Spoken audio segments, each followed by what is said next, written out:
Longtime viewers of this channel may know this little piece of trivia that it started exactly one day after Mac Miller died. Now, I had no idea that he died when I started this channel. I didn't really know who he was. I mean, a friend of mine's daughter really liked him and told me about him. Shout out to Curly Fry. But beyond that, I didn't really know anything about him. So I did my first review. I think it was on Eminem, and there we go. I started the channel, and throughout that whole time, I've been slowly understanding. Maybe I should be paying attention. Maybe I should know. I reviewed Circles back in 2021, and I reviewed Bloonerism this year, and I feel like I'm always a little bit out of it. Like I don't quite get it. So I'm going to be inviting Read My Soul, a great YouTube channel that I reference quite a bit, maybe my most referenced YouTube channel. And I'm going to have him come on here to tell me about the album Swimming. Just to basically do a feature I do on this channel every once in a while called Teach the Prof, where the whole slogan of the channel is ignorance is profound. It is meaningful that I don't know much. So I want to know, like, what is it about him that gets people the way they are about him? That wasn't very well phrased, but you get the point. I've been pretty sick, by the way, the last couple of days. So if I sound a little rough, that's that. So, but before I have read on, let me just kind of get out a couple of assorted thoughts. One, they just did a Mac Miller bobblehead night at the Pittsburgh Pirates baseball stadium. That is very cool. Another point is, and I'll be bringing this up with Reed. I don't think there's anybody who does what he does. I think the closest is Tyler, the creator. So we'll be talking about that. The only thing I wanted to say was I've been trying to figure out, like, what is it about him that I do understand? And I realize there's a type of person that I have known throughout my life. And it's a certain kind of charismatic person, a certain kind of charismatic aura, I guess you kids would say. And it reminds me of a guy I went to camp with. Now, his name was Jordan, or maybe Devin, or maybe Dylan. I don't know. It was one of those names.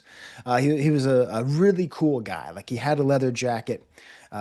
He hung out with me once and played the album Lard with Jello Biafra and Al Jorgensen, and we ate raw spam and listened to Lard together. And he was like just the coolest guy, and everybody wanted to be his friend. And he was just, I don't understand what it was about him. Like he had this kind of like wounded, tough guy aura about him. And he was just so cool. And I don't even understand what it was because everybody loved him. I wasn't really quite clear if like anybody was like his really close friend, but he was just this kind of guy that just everybody wanted to know. I saw him a couple years later. He was working like a short order cook in a restaurant on River Street near Central Square in Boston, Cambridge. And just, I don't know. There's something about this guy that gave me that feeling. And I found out somewhat recently that he passed. And I don't know how he passed. I don't know if it was self-harm, self-administer. I don't know if it was drug related. I don't know if it was a complete freak accident. I have no idea. I don't know this guy. I met him like for like 3 weeks, like 25 years ago. But there was something about him that was just so effortlessly friendly and warm and kind and cool. It was like he was the essence of just, you just wanted to be around him. And part of it, I think, was that you maybe felt that he wasn't going to be around forever. So I don't know.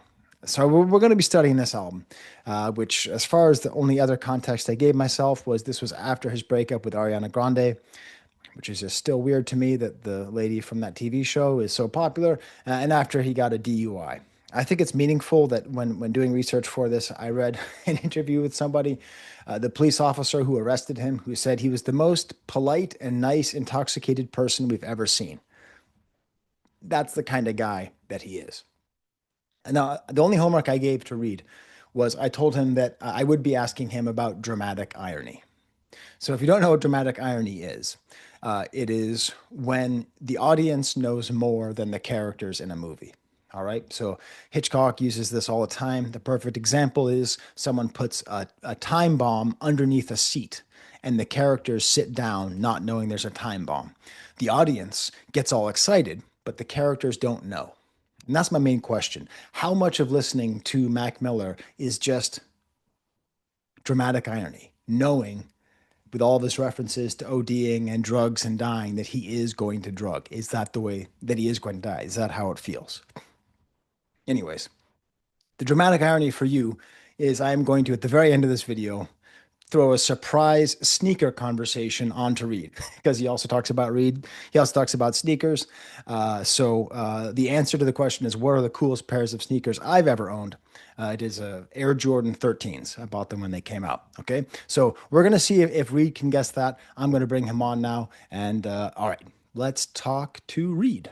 think I can handle it. All right, so Reed's here, and he thinks he can handle explaining Mac Miller to me and why he's so great. He's icing his ankle right now from a basketball injury. How's it going, Reed?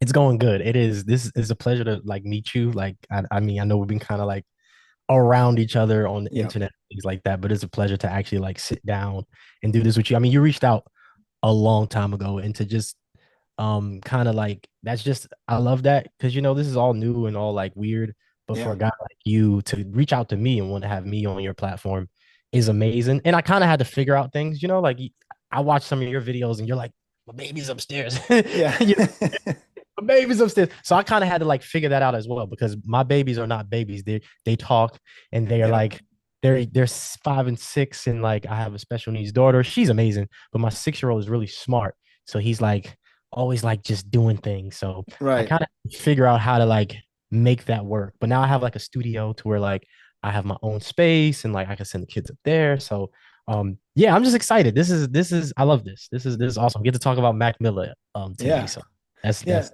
exciting. And you got the Hulk 181 behind you, which is Yeah. Wait, wait, it's wait. Yeah, Hawk yeah. 181.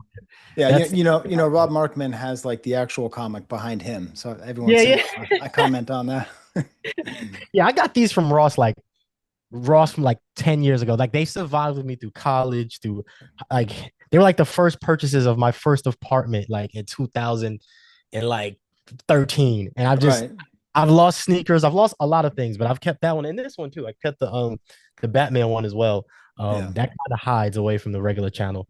But yeah, I've always wanted the regular ones, but $10 over like thousands. Yep. So So so I reached out to you because I remember when you did your review of Bloonerism or when you were talking about Mac Miller afterwards. And you didn't say like he was like your favorite, but it seemed like he was one of your favorites and that like you connected to him in like this really, really deep way. And I feel like I'm starting to get it. But I kind of want to get it better. So I hope you can sort of teach me that. I guess the main one of the questions I'd ask you is, do you think anybody has or is doing what Mac Miller did? No, and I think I explained this as far as like in my Post Malone Mac Miller video, where it's a Hmm. comparison trash, to where like I feel as though like what he was doing as like the white rapper was very different. You know what I mean? Where he was at before his passing, and even like the stuff that I mean, Balloonerism was a little older as far as his discography. It really came back out. Just where he was at was different. Like he was funky. Like he wasn't rapping fast. Like that's like the thing now. The Eminem Yeah. influence, I would say, is like let's rap fast. Let's say a lot of syllables really fast. And How do I make myself worth it? If I just say enough words that people will care. yeah, it, and Yeah. and and for me, he wasn't doing that. Like I mean, like, even like where Jack Harlow was. Like Jack Harlow kind of is pushing more Drake, where there was like like G Easy Jack Harlow. That was like swag cool rap, and Hmm. maybe Max started off as that, and I really liked him because you saw the growth, right? And I think that where he ended off from where he started was like one of the best growth stories within hip hop. So I feel as though nobody was doing what he's doing. I feel like he was messing with like Anderson Pack and like almost sounding like where Bruno Mars is at, but like a rapping version of that. Like really, Right. really funky and really like what's the guy's name? Thundercats, right? Like really Yep. like it was just something different. He was creating something different. It was still very much hip hop, but it was very much going into like funk and maybe I don't have the right words to describe it, but it just felt really more jazzy. It felt Yeah. really jazzy and very smooth jazzy, very melodic and yeah, I think to this day with an album like Swimming, when you go back and listen to Swimming, for this, I went back and I listened. I was like, immediately I felt emotion. Like Yeah. immediately I was just like, oh my goodness, like this is I feel something. So unfortunately, I don't feel Jack Harlow as much, right? Like, unfortunately, I never felt G Easy as much, even though my wife was a big G Easy fan early on, like Fried Rice days. I remember we met him like early on, and like he like jumped out of the crowd at her and made her feel really special. But the Yeah. music just wasn't something I felt. But I was happy for her because that was her thing. But like, I never really felt it. You know what I mean? It didn't draw me in with the feeling. And that's who I am. Like I talk about this often. Um, I'm a very feel type person. Like I don't think there's no right or wrong way to do it, as long as you make me feel something. And Mac, he made me feel something, even more so than Eminem maybe has in his career. Like Yeah. ear- early on, I feel as though The Way I Am, one of my favorite rap songs all time. Like I feel him, you Yeah. know, just I feel that, like, okay, yeah, like he's telling his story. And over time he became something else. But I felt, even though I didn't get agree with I'm sorry, mom, I never met, I felt that. You know what I mean? Yeah. Like Well, I it's funny that you say growth because that like, do you know how old Eminem was when the Slim Shady LP came out? was he like 21, 22? Do you know what age Mac Miller was when he died? The same age, 26. So like Yeah. so when we often compare Mac Miller and Eminem, it's like whatever the growth is that happened for Mac Miller, it happened by the time Eminem was on the national stage. All of that had already happened for Mac Miller. So Yeah. it's wild. Yeah, and I think that that makes sense because the more that I've listened to Mac Miller and I've tried to understand it, the more I really get that there's just a feeling that he put in. And I was trying to think that probably the closest person to him, I think it's Tyler. What do you think that's Mm, crazy? What do you think? no, you're spot on.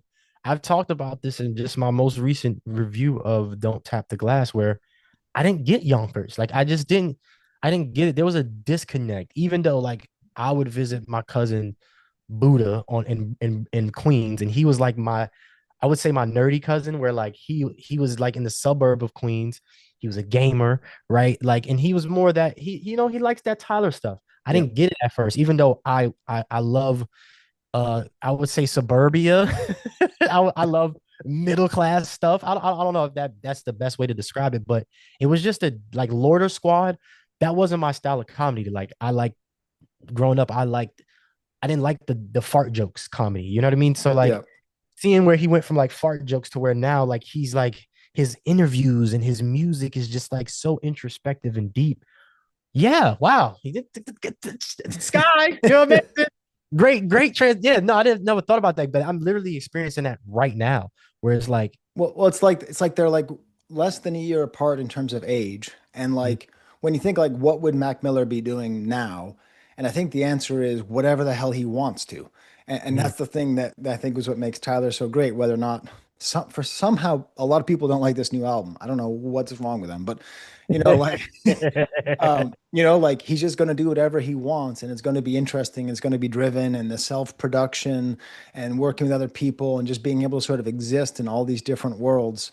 I really feel like what we lost with Mac Miller wasn't just like, whatever he was also like we could sort of imagine having these couple of dudes in their early 30s, like right now, really just at their. I feel like he really could have even peaked, and because I think Tyler's peaking now. I mean, as far as I can tell.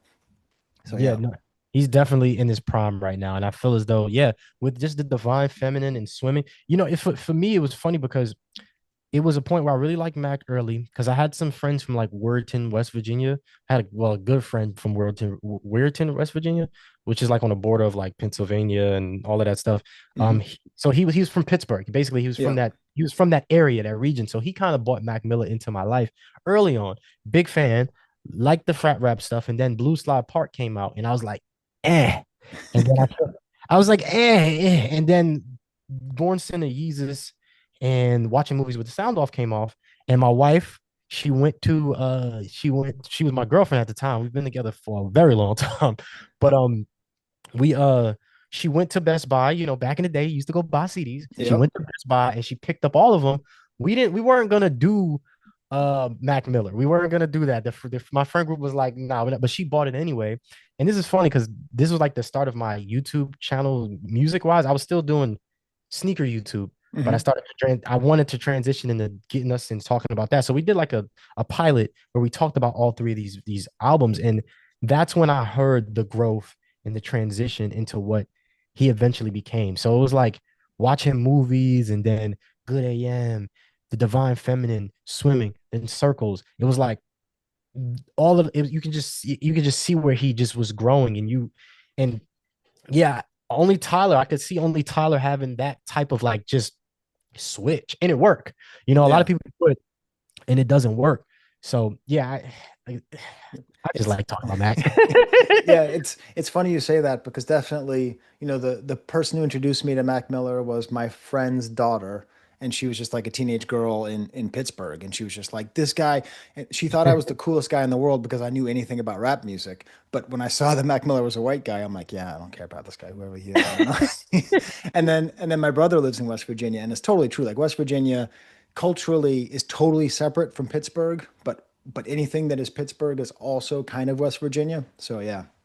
And that's not nothing, right? Like the regional representation of like the Rust Belt, like there isn't really that much.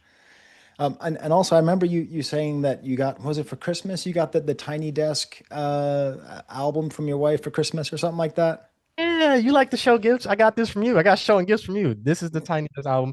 I have not opened it yet because my son, like I said, he's been doing stuff. He broke the little thing off I forget what this is called. The stylus? The stylus. He broke the stylus off of my 5, 10, 20 year old thing. So we're buying in the process of buying another one. But also I like looking at it. You know Yeah, what I mean? yeah. I'm a looker. I'm a collector by nature. But yeah, wifey definitely did her thing with this because Because I feel though this is I think I've debated with people randomly, just random commenters or just random people, and they're like Scarface and Mac Miller, and I'm like, he might have one of the best because if you think about that, a guy that like Scarface is Tiny Desk is comparing that with like is in the same breath of like a Mac Miller. It just yeah, shows how good of a tiny desk that was. And, I think the performance of 2009, it's one of the most watched tiny desks. And I yeah. think the performance of 2009, which is the highlight to me Hmm. of the Swimming album, and just probably the highlight, that performance and that song in general, to me is like the highlight of Mac Miller's entire career. It was Yeah.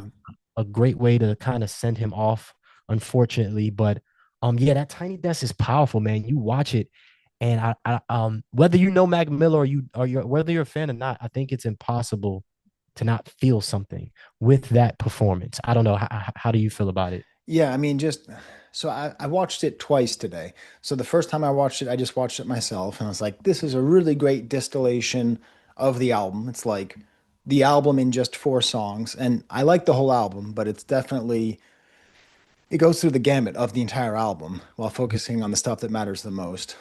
Definitely hearing him say, I know what's behind that door. It's impossible. I mean, I'm not a Mac Miller stan. I don't know anything. I was in 2009. I had one kid and I was about to have another. There's a whole bunch of stuff, right? Like, I wasn't, but like that song. And then the second time I watched it, I decided, okay, well, before I talk to Reed, I should probably see what other YouTubers have done. Have you watched Screwface Jean watching The Tiny Desk? No, man, but that sounds like Dude, I. you are not ready. No, I no, no. might have before I knew Screwface. Okay. I'm pretty sure I have before I really knew him because Yeah. I mean I talked to him. He's actually one of a good friend of mine. Like we having like long conversations recently, so I know him now. But I'm pretty sure I've watched him before that. But I don't recollect it. Oh my God. I mean, he loses it. I mean, he is crying so hard that he has to turn away his gaming chair and like look away. And it's like when you watch Mac Miller's face and you just see him rapping 2009 and just like I can say this, the absolute pastiness of his face. He's not just like kind of white. He is like wicked, wicked white. He's like me white. That level of just like the Red. pasty, He's yeah, red. red. Yeah, he's just He's so like, white red. and he's just sitting there and he's rapping, but it's like the emotion that he is able to put in it, even without knowing what's going to happen in like 2 weeks from him recording that. Yeah, so that was like that really helped to improve it and helped me to understand because like I like the term that I told you I was going to be forcing you to to talk about today. I gave you your homework was dramatic irony. You know, so that's where you know something that the character in the movie doesn't know. So it's like, as a Mac Miller fan, how distracting is it to listen to his music? Because so much of his music is like, I do too much drugs, I'm going to die, I'm going to drown. Like, how? Because I mean, I'm trying to think like musicians that I love who died early. So that it to me that's tough with Biggie because like all of his albums are like, I'm gonna die, here I'm gonna die, time to get shot. Same thing with Tupac. But you know, Yeah. like Kurt Cobain doesn't say I'm going to kill myself, and there's like one B side, but beyond that, so like what is the dramatic irony like for you as a fan? Oh, it hurts. It hurts so bad. I Yeah, mean, like you said, the Life After Death is probably that album. My dad's from Brooklyn. I've talked about this from time to time. We have a weird relationship, but those early days are so important. But hearing that Life After Death, right? And he came out after he died. You know what I mean? yeah, When you hear that, it's similar to it's worse with Mac Miller because it's like the whole time you don't know if you're helping or hurting him by supporting him, right? Because yeah, now he has the money to do whatever he wants. The money doesn't really help. If you listen to 2009, he's telling that's when Blue Slide Park came out, and that's when everything switched, hmm, right? That's in my life specifically. I had a very different moment happen for me in 2009 where it changed the course of my life for the better or for the worse, you know? And when you listen to Mac, and I've talked about this on my balloonerism thing, it hurts because it's like he succumbed to a lot of those demons that he was trying to fight, you know? yeah, So the dramatic irony is like I'm listening to swimming and it's like today I'm listening before and I'm like, yo, Sky is about to get me to cry. Like I'm just getting off of not really liking Alfredo too, getting kind of beat up about my opinions on that. And it's like now I'm emotional because you know, you get to that dum, dum, dum, dum, dum, and it's just like you think of everything that just all hits you. And you know, for me, I'm a journey kind of guy, not a destination kind of guy. So even though he's reached his destination, the journey still continues with me, yeah, right? And I don't throw away the whole thing. Like it's beauty and all of that. You know what I mean? It's beauty. I mean, he didn't want to join the 27 club. He didn't. He died at 26. He's yeah, like he's he said that in his and it's like, oh, you didn't make that, brother. But yeah, it's hard, but it's also beautiful. You know, it's also yeah, beautiful because, like you said, he was the same age. Like all of that life at just 26. It's like it's so full. You could see where he was young and struggling, but then kind of figured it out and then fell in love with Ari. And like it's just it sucks, but I love the whole journey of Mac. I love it all. It's his story. It's beautiful. It hurts. It definitely hurts. But you know, I like it. I yeah, like I hate and I hate trauma. Like I hate. Like I always talk about. I think I forgot. I was on with John Lewis one time, one of the content creators, John Lewis, and he was like he hates like he gets his fill of black trauma. Like certain movie you right, just don't want to watch. And I'm the right, same. I yeah, didn't think about it till he said it, but like 12 years of certain movies, I'm just like, right, nah, this is too much. And sometimes it's like that with Mac, but whenever I need that hug or that kiss, and I need to just feel something, I know I can put on swimming. It's one of those albums that I can just put on and I can feel, but it's hard for me to go to circles. It's hard for me to go to balloonerism. And yeah, that's kind of where the irony is at, where I kind of like shut off my fandom a little bit and kind of, you know, I can't really get into that as much. It hurts. That hurts a little too much. But swimming is it's just good enough for me. just the right amount of it's not too close to the nerve. Yeah, it's Yeah, right there. Like, oh, okay, because he's still alive, you know. And then he had the yeah, 2009. He was still enjoying this. Okay, and then after that, it's kind of like circles is like balloonerism is like, you know, and yeah, it's hard, you know. But you know, you hear it, and it's just like, oh man. But me and my wife share this same. That's our like that guy, and he might be in my top whatever artist of, you know, I always find difficulty in these top artists, top this, top that, yeah, because it always switches. Like I yeah, literally have like Kendrick, J. Cole, Pusha, Lupe, Jada, right? Lupe, like those are probably like my, but then I could throw Nas, Biggie, Mac, like it just depends on what day. But Right. I know with Mac that I'm gonna go to him more so than I would go back to Eminem. You Yeah. know, and you hear that a lot of the times, and I think they're definitely different, and you go to them for different things. But I go back, I found myself going more back to watching movies with the sound off, Good AM, and swimming a lot. I kind of skip over Divine Feminine sometimes, but Stay, one of my favorite songs off Divine Feminine, Stay. It's just I can put his music on more in my reality, I guess, Yeah. than I possibly could with Eminem. Like I can get married to that. I can dance with my daughter to that. I can have fun with my son. You know what I mean? It's just if it balances more for me, and it's not to compare to down M. I love M, right? Yeah. Sometimes you got to put the not the one you put up, but the one where you don't give a. You know what I mean? Yeah. When school's getting bullied, his shoes and blaming on like you. Sometimes I'm in that energy, but Yeah. Matt man is just Yeah, I mean that's part of the reason also I wanted to have you on because sometimes I come across as too callous because like I get really uncomfortable with music that glamorizes drug abuse and even if I'm someone dies, like so sometimes I come across as too callous, but I realize that like Juice World and Mac Miller are the two artists to me that are the hardest for me to listen to. And I'm not like a Juice World fanatic and I'm not a Mac Miller fanatic, but knowing yeah. that's how they die and knowing how aware of themselves that they are. So let's kind of go through the album because already right the first track, Come Back to Earth. I just need a way out of my head. Like My regret was just so like like I don't do drugs. And part of the reason I don't do drugs is because I totally understand why people do drugs. Like if I didn't get it, I wouldn't be afraid of it. But like Have you never done drugs? never, no. Do I you mean, consider I alcohol a drug? yeah, yeah, I mean, okay. I have drunk alcohol. I don't really drink, but I had drunk alcohol and I used to smoke cigarettes. Um, but like like needing a way out of your head, like I totally relate to that. And I can totally see if no matter where you're from, what your life circumstances are, I could see the desire to get out of your head. And so when he sings that, I just go, oh my God, I sort of get it. Like that's the most, way more than the rest of the drug talk. That's what helps me to understand why people do it the best.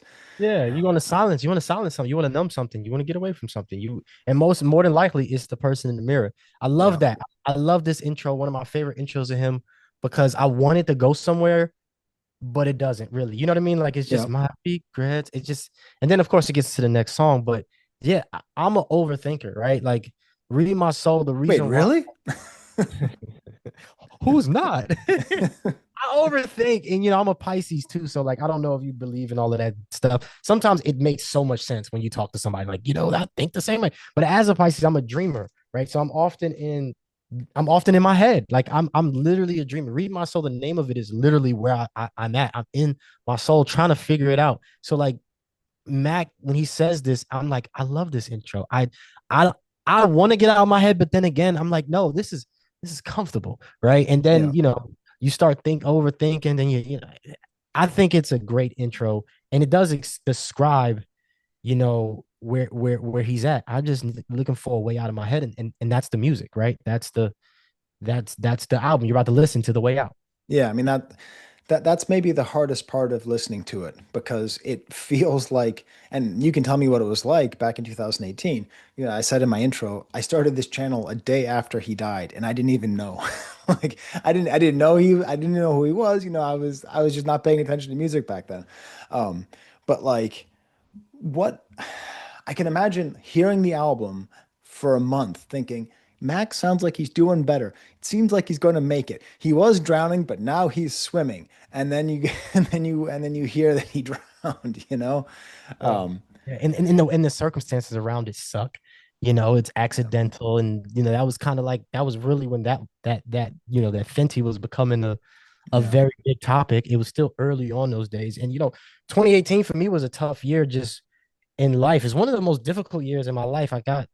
I was in a very bad situation, and then I got the best job of my life. I started working for Adidas. I was Adidas field agent, which was like a $40,000 a year job, visual merchandising and stuff like that. So like that whole year was just rough. Like when that Yeah. happened, I I haven't, and I think I talked about this in my the one video that kind of got Justin and everybody kind of like, yo, Reed got something. with my, what happened to the next big three video, where Yeah. I expressed in that video where they're not very, like, even with like Malcolm Jamal Warner, I don't feel deaths that much. Like I Oh said, man, I'm I felt that one. I like, don't care about Hulk Hogan or Ozzy, but man, anyways, yeah, and I love, and it's crazy. I love Malcolm, like, after the show, like the way he was yeah, and what he was doing and what he was standing for. But I don't really feel deaths because I'm a journey person. Like, you don't die to me. You live on through my love and through you. So I'm like yo, let's celebrate life instead of let's mourn it. But that yeah, one was like you said, it was like it's like life tricked you. It was like, yo, my man is doing good. Yo, this sounds amazing. yeah, Somehow we gotta find a way. Like you start listening to certain songs, you're like, yes. And then this. And so it was like I felt him, XXX, which all happened in 2018, right? yeah, It was, those are the first deaths in the wild that I like really felt, right?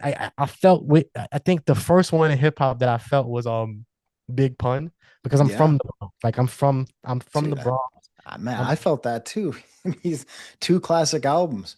I You mean, know what I mean? and but I've got a funnier one. The first celebrity death I ever felt was Buffy from the Fat Boys. Like, and they weren't even making music anymore, but I realized like I was growing older. I'm like, some guy that I like died. Yeah. Yeah. The Big Pun thing was like, I just lost 100 pounds. I'm trying to live, right? Yeah, Like, oh, yeah. it's so hard. And like, I'm a little kid, and I'm like, I'm from the Bronx. I'm like seeing this all go down, and I'm like, this sucks. And he was just getting losing weight. But that was one of the first ones. But that was like, I was like, wow, I feel these deaths, and yeah, the dramatic irony in all of it is just like, the more I think about it, yeah, that, like, you almost expected Pac to die, right? Like, you Yeah. almost expected, like, okay, yeah, he's going at these people. Yeah, this is crazy. Big was ready. You know what I mean? Like, he was Yeah. ready to die. Like, but when Mac, it was like, yo, he's on the other side of it, and it was like, nah, He he couldn't tread water. He couldn't tread water. Yeah, it's funny because my daughter is a big fan of the band Boy Genius, and one of the members of that group is Julian Baker, and she's famous for being an addict and for being in recovery. And I I actually told her like you need to be emotionally ready to find out that she OD'd because like addictions are a very real deal, and It's a very people possibility. try to get better, but they don't always, and we have no idea what's going on in their life. She's like, Dad, I'm like, I don't. Okay, I should have done that. That wasn't good parenting, but I was like. I wanted her to be prepared for the fact that like, man, this addiction stuff, it is really tough. And That's that 1970s, 1960s parenting. Just jump yeah, in the water, just throw him in the water, swim. that's right. It's gonna happen. Be prepared. Yeah, You're right. You're right. I mean, that's the truth. I mean, that's so true. With I think the closest I got to addiction was my mother's ex-husband. You know what I mean? right. Like I looked in his eyes and I knew he wasn't going to change. Like, Yeah, like, I could yeah, see that nothing I was going to say, nothing she was going to say was going to help him. And that's probably the closest I've been to it, as far as like, my grandmother had issues with it back in her day, but I didn't know about it until after. But with him, it was like, yo, alcohol addiction is serious. Now, I've tried a couple of party drugs, but nothing like Molly. I've tried some things. I mean, I'm in a yeah. different generation where, I wouldn't even say in a different generation, because of your generation. No, no, I'm an outlier. It's not my generation. I've been offered a lot of drugs. I've just never done any. Yeah. But I've only done the two drugs that, marijuana, and I've tried some booger sugar once upon a time. You get what I'm saying? Right. I don't have an addictive personality. Yeah. I did do a lot of restaurants and a lot of retail. So yeah, I would go get a smoke break and cigarettes. But I recently kicked that this past year, like, completely. Like, I don't want no cigarettes no more ever again. I Nice. don't do vapes. I don't do anything like that. And occasionally I may, if I go to New York or I go to Cali, I may pick up but even still, where I'm at now, I get too anxious. And the stuff is just too strong nowadays. So I've quit completely with that. But I understand addiction, because I can see it in my friends, I can see it in other people, and they're almost so jealous of me because I can be a social smoker. I can come out there and social smoke. I can socially drink, Yeah. but there's no alcohol in my house at all. You know what I mean? Like, Yeah. I haven't had alcohol since me and my wife's anniversary. We just celebrated 4 years, what, 2 weeks ago, and that's the first time we ever had like any alcohol. And we Yeah. got the babysitter, and we went out and we enjoyed ourselves. But my friends have always been jealous of me because I don't have an addictive personality, but I definitely understand addiction, because I do have a sneaker fetish, or I Yeah. do have a music my Yeah. vice fall in some way in somehow. So I'm long-winded. Sorry, Sky. No, no, it's all good. It's all, I mean, it's also because, like, so I quote you a fair amount on the channel, and I am also hoping Dude, Sky, sheesh. I do well, like you do really good work. So what am I supposed to do? Like Not right now. They hate me right now. listen, I don't agree with your Freddie Gibbs and Alchemist take, but I agree. Like I totally get what you mean, and it needed to be said. Even if I don't agree with it, I think it needed to be It's an awesome album, but it's not album. We're not gonna get into that. yeah, we're not gonna get it. Yeah, so It's my then opinion. It's just yeah, my opinion, you know? Reed is not here to be right. He's just here to be him. My Yeah, wife said I need to bring that back. My wife said, you need to bring your intro back. it is a good intro. Because I think it yeah. So then Hurt Feelings is the next track produced by Cole, by J. Cole, which is like, so I've been trying to understand J. Cole as well over time. Um, so this is weird because it's sort of like a I Made It song, which I wasn't like, it seems like this album is like a theme album about swimming and not drowning. And then every once in a while, there's these little like diversions. But then also it feels like he's really trying to show off his rapping ability. Like I paid the cost to see apostrophes. Like that's a lyrical miracle rhyme right there. Like you could imagine. I paid the cost to see Ben. That's the thing. Mac Miller can deliver the line. I paid the cost to see apostrophes without you thinking that he's trying hard. And maybe Yeah. that's the genius because the way he does it is like I paid the cost to It see. cost me if I should be out the line. I try to do, yeah, it's so effortless. And Yeah. the funny thing is, I wanted to start here with it because I was gonna start with watching movies with the sound off. Because if you talk about a lyrical, like, oh my God, like that's what gets the hip hop guys. That's what got us. We were all like J. Cole. And of course, it was Yeezus at the time. And we were like, we picked J. Cole. We all were like, yo, J. Cole had the better album.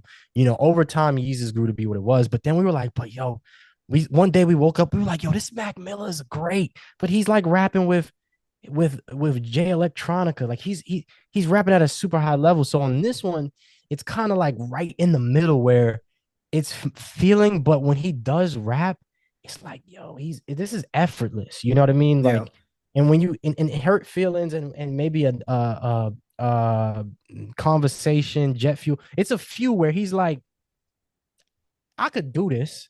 Yeah. I can really do this really effortlessly, but I'm in a feeling. I'm in a mode. I'm not really. I don't know if it was questioning. I don't know if he was swimming around a question because to me that's where I kind of like think about it. Is he's going in circles around like he's questioning everything. When you get to 2009, he's questioning like where he wants to be as far as a person, his music, and he's just rapping around these. And that's why you say he comes in and then it comes out. It's kind of like it makes sense, but then it doesn't, but then it does. I don't know if that doesn't make sense at all. But it's weird because, like you said, it's just like he wanted to rap on this, you can tell, but he had other intentions for the music and for the sound. I think Yeah, he have it's backed off the so sound. because I it's mean, the I think lyrics more and was focused on the sound. Sorry. He maybe backed off the lyrics a little bit more and yeah, was focusing on the sound. right, which is like I don't even really want to. I mean, I guess jazz is the closest thing to call it, but it's really more like Bluesy, maybe soul, bluesy soul. blues, jazz. Like it's not quite like R&B.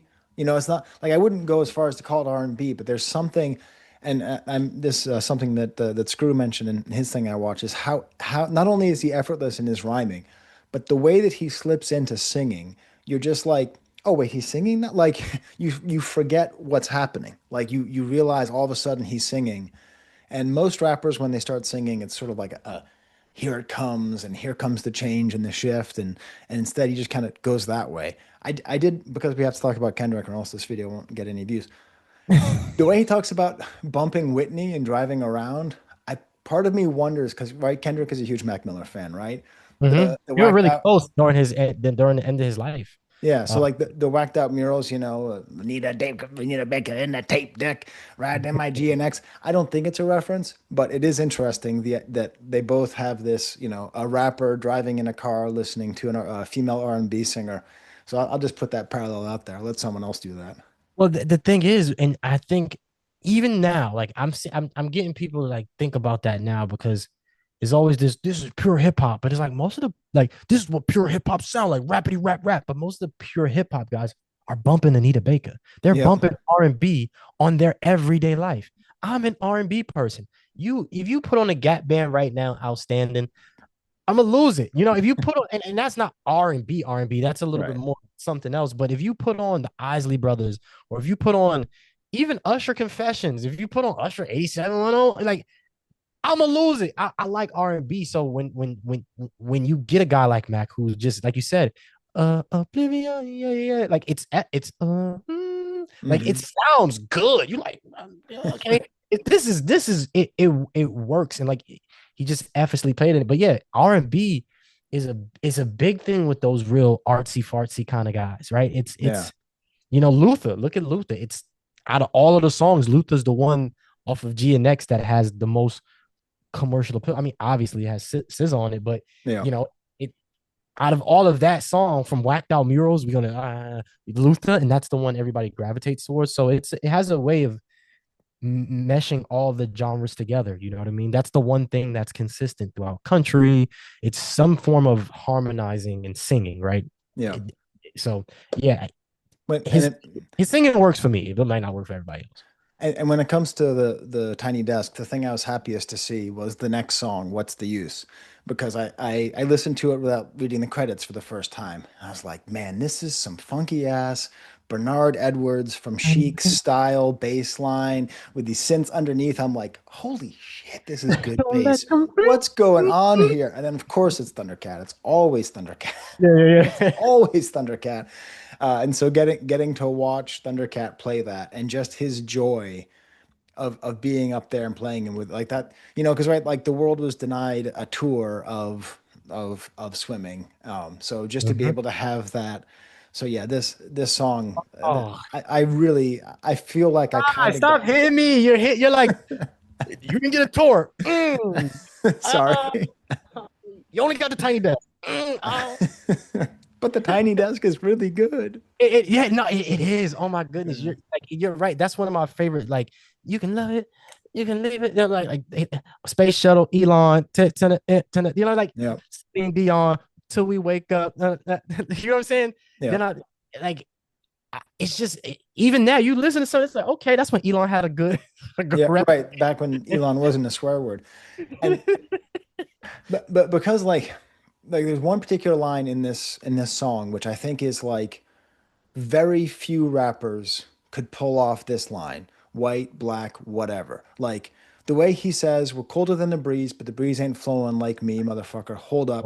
You don't need to hold up." The way that he says that, he is so unafraid of being uncool. Like he has no fear at all that what he is going to say is not going to be pulled off.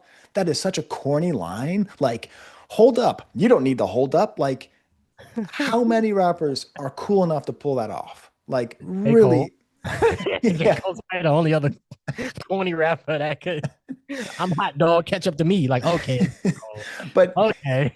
he's just so like, yeah, it's really impressive that I can't imagine anybody raising an eyebrow to that. And yet he's just like some middle class white kid from Pittsburgh who's able to say, you don't need to hold up. Like, how are you pulling this off? But he just pulls it off. And that in He's the end, himself. Is he? It's himself. yeah, It's the Drake thing. It's like you're dude. Be you. Everybody at this table has to be them. We can't all be each other, right? yeah, Everybody has to be them. And I think that there's a relationship between the corny, nerdy white kid that just wants to be on the court with the brothers and wants to just hang out and is not trying to, you know, be trying to yeah, be brother. He's just themselves, and it's a uniqueness in that corniness, like you see it all the time. People just want to just dance like, it's a thing where you just want to. I can't describe it, but Mac, you start watching. You mentioned the Kendrick. You start watching some of those videos with him and Vince Staples, and you start watching those videos with him and Boy Q, and it's like it makes sense. This is, it's funny. He's himself. He's not. trying to do anything. He's not trying to be cool. He's like, yeah, be corny, wear your Vans. And I also wanted to bring up that probably Okay. one of my biggest sneaker purchases. Okay. It's the Mac Miller Vans. This was the 5th year anniversary. I got them off the website, which I don't know if you buy things off websites with bots and everything. It's pretty Right. difficult. So I have the swimming shoes, just put in for a size 10, and this is like the fifth Wow. year anniversary. But it's like, yo, just wear your Vans, dog. You don't have to put on Jordans. You know what I mean? Like you look goofy in Jordans, bruh.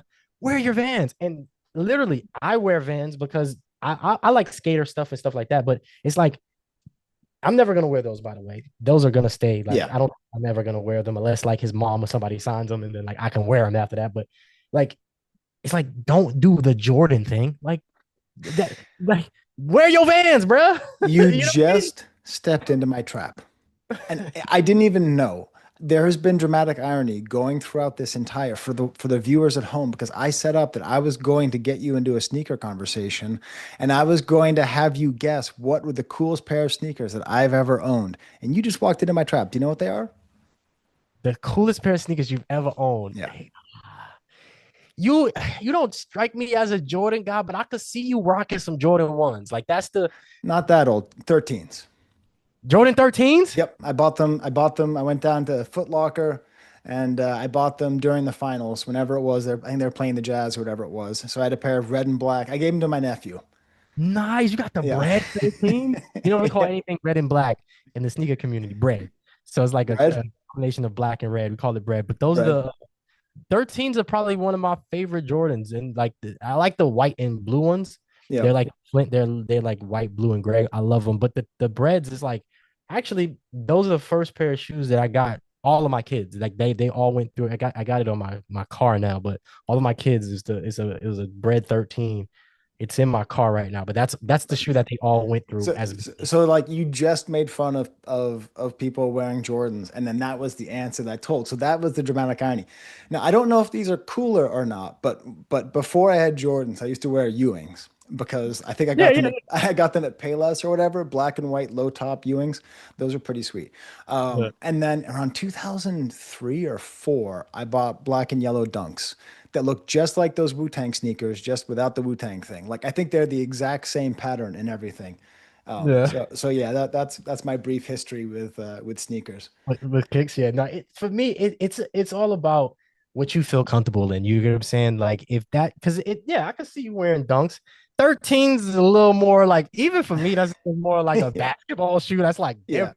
Oh my God. When I would go and play with my friends on the court wearing those, I'd be so embarrassed because I'm not very good. And so I'd be like, "What are you doing wearing those shoes? Not able to play." Give me them Jordans, man. You can't wear them. Yeah. Nah. Hey, listen, I don't I'm good, but listen, I got beat by a 14, 15-year-old white kid the other day. Oh, I believe it. He had like foofy hair, and he was just like, Yeah. ugh. I was like, I'm old. Now my foot hurts. He ain't seen me on the court in like 4 days. He's like, Yeah. yeah. But no, yeah, it's all about feeling comfortable. And Mac, he could have wore Jordans, and he may have like certain. I think he nah, no, I don't think he had. He may have though. I think in his earlier younger years he may have. But yeah, the Vans fit, and Yeah. and those are my probably right there. Yeah, they're like right there with my Wu Tang as far as like my most hip hop sneakers, right? The Wu Yeah. Tang, those, and then some other stuff that maybe a rapper has worn, but those are like he made those, his family made those, and I just got them for retail online, and I think they went and resold for like $700, like maybe like 500, 300 now, but Yeah. it was pretty hard to get, sorry, Scott, I didn't mean to kind of like No, no, it was great. dramatic That's irony. that's the Hell, whole you point should have of went dramatic Jordan. irony right there. Like and it was like we planned it. It was so perfect. And then my son goes to school in the DC area, so I got him some of the Jordan Wizard colors just because I Mhm. just he said he was starting to play some basketball. I'm like, I've always wanted these shoes, so I'm just gonna get them for you. Yeah, how many kids you have, Scott? So I have four. So like I have one 20-year-old, one 17-year-old, and then a 2-year old and a 1-year old. So I'm sort of Robert De Niro out here, man. yeah, Yeah, yeah. yeah. Me and wifey are watching The Irishman, so Oh it's yeah. funny Well, like seeing them like old and stuff. But yeah, she's like, he just had a kid. It's like, I yeah. mean, being a dad's my favorite thing to do, so I figure I might as well do it forever. Um, so Touche, yeah, there you touche. go. So the next song is Perfecto, which again, just with that, just the sadness, the posthumous of, if I'm treading water, I swear. If I drown, I don't care. Um, just how sad that is. They're calling me from the shore. I need more. It ain't perfect, but I don't mind. Is it worth it? So what do you think the it is of is it worth it? It ain't perfect, but I don't mind at all. It. What is the it? So Genius thinks it's the imperfect relationship he had with Ariana Grande. And me and my wife talk about this often. I'm glad you said that because I was thinking it was that pursuit of happiness, and most of the time that's found, and I would think love, and I wouldn't even say it's a pursuit of happiness. I think we're all here trying to like look at it a different version of ourselves. I say that often, like we're all here trying to experience different versions of ourselves, and I think that that is most expressed in love, right? You're Yeah. looking for an equal but an opposite at the same time. It's very weird. So they say it's better to have love lost than to have, whatever, right? But man, losing love is terrible. Like Yeah. losing real love will really wreck you, is it the Ariana Grande thing that kind of like tipped him, but I don't know because I'm pretty sure she was like, he needs help, right? It was like, he needs help, but you're like the thing that helps him. So it's like, I feel that way with this whole Mac Miller experience, like I've said earlier. And it's like, is it the Ariana Grande or is it me? Is it my love for him? Is it his love for his audience? What is it? What is this difficult thing that is in his heart right now? And the one thing that I can that is physical of like finite is that love lost with Ariana Grande. And is it the it? I don't know. I don't, Yeah. but it does feel perfect sometimes. That Yeah. love when it's happening, it's like you're in a movie almost, and like everything, the birds are chirping, you're walking, you're happy in the morning, you know what I mean? Your Yeah. coffee tastes better. And when you lose it, man, I remember the first time I lost it, and it was bad. Yeah. My cousin lost it at the same time. I think like Trey Songz "You Can't Be Friends" or something like that was like the biggest song in the world. We just can't be friends. We were all sitting there just like 1920, like, man, this is terrible. We should be in the beach having fun. But like, so is it the Ariana Grande thing? What do you think? I don't know. It ain't perfect, but I don't mind because it's worth it. To me, I can't see that's what I'm trying. To me, it's either about sobriety or non-sobriety. That's what I can't like, or even life. Like, I think that's sort of more it. I think it's more life. It's like life isn't perfect, but I don't mind because it's worth it. Is it? Is it? He's sort of wondering if life is worth it. I don't know. But to go back to your thing, no, man, it's not Ariana Grande's fault. It's drugs, man. I mean, he would have gotten over her within like a year. And if he didn't have that one shady drug dealer sending over the prostitutes with all the bad pills and stuff, he would have made it through that night and he would have dated someone else. And then, like it would have caught up with him some other time or it wouldn't have. But no, it was just a bad Well, timing, women you could be know? drugs too. Women can be Yeah. hurt. I know, but I mean, Pete Davidson's still alive, right? So, you know, That's You're right. That's sucky. That's a sucky thing. He has gone back and forth to rehab too, though. He's had yeah, to it's right in. true. I get what you're saying. Yeah. You're right. Pete Davidson But came yeah, to yeah. my Pete Davidson came to my college and made fun of it, so I don't have any respect for him. But What he was as a performer, he was up there roasting. yeah, he insulted my school saying that where's all the black kids in your school? And it's like, first of all, that's an insult to our students. And then also it's like, dude, who the hell are you? And also he was wearing a Syracuse shirt and I work at a public school and people go to Syracuse, pay like 80 grand a year to go there. So I'm like trying to show off. Anyways, so he kind of but then he gave Kanye I believe he gave Kanye a sweatshirt of the school that I teach at, which is a very small school in Western New York. So I believe there is a picture of Kanye wearing a sweatshirt of my college, and I think I have to thank Pete Davidson for that. But anyways, that's a whole nother thing, That's a which rabbit hole, but that's a rabbit hole. I like those. I like Yeah, that. I like that comparison. because they What's used to the be school friends. again? What's the school? Well, I don't say it on the channel. Oh, So that's why it's very easy. Like if you look up, I don't know if you've ever done this, but if you look up like Google, like read my soul, and then the question mark. The first question is like Professor Sky's university. Second question is where does Professor Sky work? But I don't say the name because I don't want it to be perceived of that anything I say is Connected from to them. yeah is from their perspective. But Gotcha. if they I can knew figure it if out. they knew what they had, they should probably try to use me and get more students. But anyways, that doesn't matter. Wait, you had FD up there, ain't it? You I had a book. did. That's right. I Yeah, did. I need to come up there, man. I ain't been north of Rochester in a little minute. I ain't been north of excuse me, Rye, New York in a long time. Yeah, yeah. Very, very familiar with the area. I should know. A lot of my friends went to Binghamton. Um, Oh, cool. when I'm very familiar with upstate New York. Um, we call it Canada in the city, but Yeah. yeah, I'll find it. I'll find where you work at, Sky. Yeah. I'm gonna email them. Sky is a very terrible representation of Oh, you guys. geez. He was on this thing called Coach United one time. Oh my God. I gotta give you a little shit, Sky. We all say dumb stuff. I'm pretty sure I know. it's a group text of like, you hear what Reese said today, but look, that was awesome. Cause I was like, let me have that. I was such a like, let me have it. I want it. It's that, yours if you want it. that was my whole thing. I was like, let me have it. Let It's me yours push if the you want it, ball. Reed. No, I love this guy. I'm let me just say, I'm happy that you're in this space. I'm glad that you're here. You are one of us. Uh, you're not a corny white guy, right? You're cool in your own way. We appreciate you, regardless of anybody may say of that or what anybody may say All of right. you. You that dude, Sky. I'm You that that man. white. Are you saying I'm Yeah, that white guy? Thanks, you're Reed. that white guy. I'm that. Oh man, I so totally don't pay attention to all of that, but yeah. Oh, yeah. Yeah, Yeah. I liked your last video on that BT Dubs. I'm sorry, we're getting off the topic, but Yeah. I, your last video was like a very eloquent roast, Oh, and I yeah. My very succinct, was like my shortest video in years. Yeah, that was, well, it's true. If you don't understand, just because you don't understand something doesn't mean it's not happening. You know what I yeah. mean? Just means you're ignorant and you're happy about it. I think I went to tweet like, "Don't be proud of your ignorance." Like that's Yeah. That's what's happening like all over the place. But XQC did respond to me on his live stream, but What's the Dirt did not respond to me, and I can't figure out why. I don't know why he doesn't go after me, but he does go after Deleted and Curtis King and Justin. I can't figure it out, Ree. What is it? maybe he don't believe in white on white violence. I don't know. I don't know. I Maybe can't he don't believe in white on white crime. I don't know. yeah, I can't figure it out. Some I don't know. mysterious thing. I don't And think he's cerebral enough to tango with a guy like you. I oh mean, that was proven with Justin, right? Like you're not. yeah.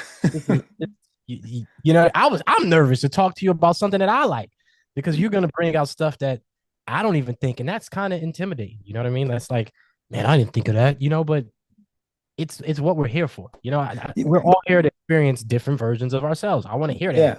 But that's why I really wanted to have you on here so that I could get the more emotional and like with it, like what it was like to feel this album when it came out. Because I feel like that's really missing when I'm like take what the first single was Take Care was Take Care.